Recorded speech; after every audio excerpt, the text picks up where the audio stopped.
بسم الله الرحمن الرحيم.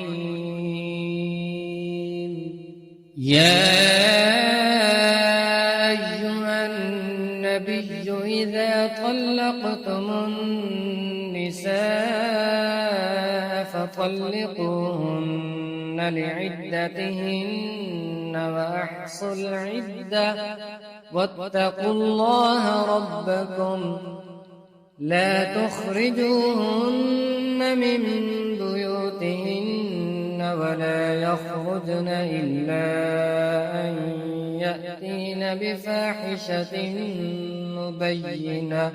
وتلك حدود الله ومن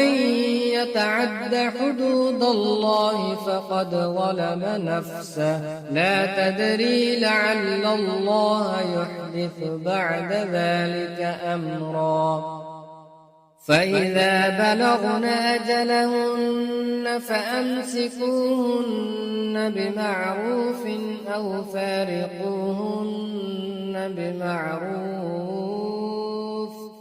فارقوهن بمعروف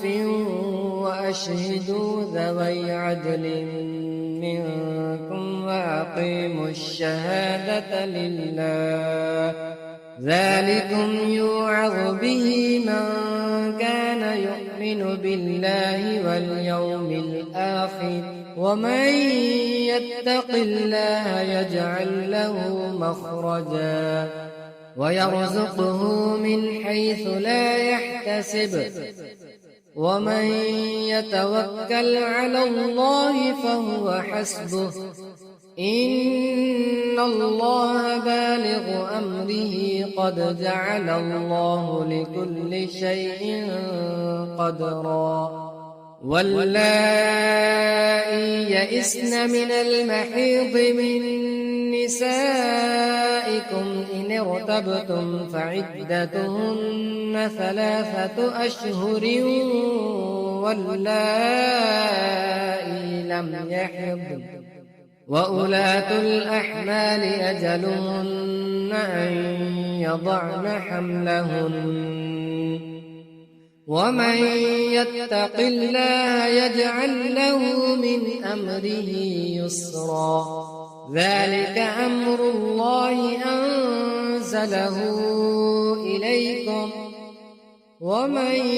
يتق الله يكفر عنه سيئاته ويعظم له أجرا. أسكنوهن من حيث سكنتم من وجدكم ولا تضاروهن لتضيقوا عليهن وإن كن أولات حمل فأنفقوا عليهن حتى يضعن حملهن فإن أرضعن لكم فآتوهن أجورهن وأتمروا بينكم بمعروف وإن تعاسرتم فسترضع له أخرى لينفق ذو سعة من سعته ومن قدر عليه رزقه فلينفق مما آتاه الله لا يكلف الله نفسا إلا ما آتاها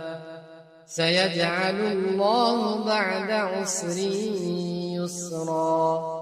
وكأي من قرية عتت عن أمر ربها ورسله فحاسبناها حسابا شديدا وعذبناها عذابا نكرا فذاقت وبال أمرها وكان عاقبة أمرها خسرا. أعد الله لهم عذابا شديدا فاتقوا الله يا أولي الألباب الذين آمنوا قد أنزل الله إليكم ذكرا. رسولا يتلو عليكم آيات الله مبينات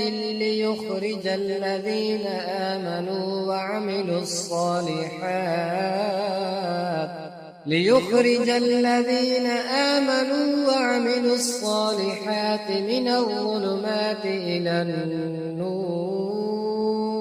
ومن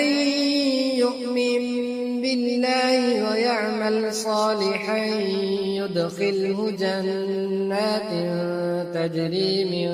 تحتها الأنهار خالدين فيها